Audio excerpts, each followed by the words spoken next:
Hello, আসসালামু আলাইকুম। এই ভিডিওটা আগে দেখেন।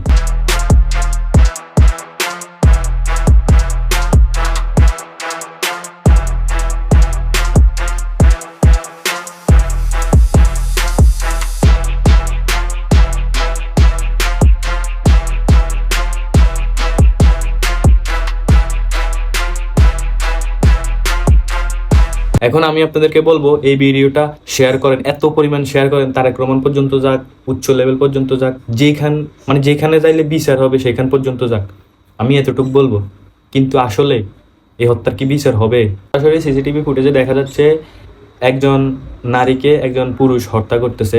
চাকরির একজন ছোট বোন তার মায়ের হত্যার ভিডিওটা, সিসিটিভি ফুটেজটা ভাইরাল করছে, যেটা চোখের সামনে পড়লো। তো 6 মাস থেকে 1 বছর হয়ে গেছে, এখন পর্যন্ত এই খুনের বিচার হয় নাই।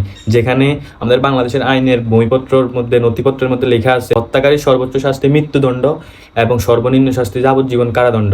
সেখানে আজকে 6 থেকে 1 বছর হয়ে গেছে, এখন পর্যন্ত যার কোনো বিচার হয় নাই। আজকে খুনিকে ধরে রাখছে, কোনো বিচার হইতেছে না কেন?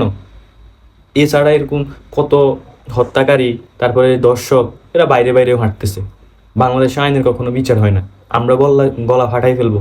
কালকে আপনাদেরকে ডাক দিব, আসেন আমরা আসলে ছাটকিল বাজারে মিছিল তুলবো, বিচার যেন হয়। তারপরে সবাইকে বলবো শেয়ার দিতে, পোস্টগুলো শেয়ার দিবেন আপনারা। কয়দিন? 5 দিন, 1 সপ্তাহ, 1 মাস, 2 মাস, কিন্তু বিচার হবে? যেখানে 6 মাস পর্যন্ত এখনো কোনো বিচার হয় নাই। প্রমাণ আছে, মানে বাদী আছে, তারপরে মানুষের চোখে দেখা প্রমাণ আছে, সিসিটিভি ক্যামেরার ফুটেজ আছে, সেখানে এখন পর্যন্ত বিচার হয়নি। আমরা শুধু গলা ফাটাবো। শেখ শায়রি এটা ভাইরাল করছে, আমরা এটা নিয়ে কথা বলতেছি। আমরা এখন এটা নিয়ে চিল্লাই ভালো আড়াই ফেলবো, বলবো যে এই ভিডিওটা শেয়ার করেন, একবার তারেক রহমান পর্যন্ত নিয়ে যান। তারপরেও এই ওনার বিচার হইব কিনা এটা কোনোদিন মানে আমার মাথায় অন্তত আসে না। আপনারা মানে কে কিভাবে সেটা কমেন্টে জানাবেন। বাংলাদেশের আইনি ব্যবস্থা অনেক দুর্বল, মানে অনেক দুর্বল।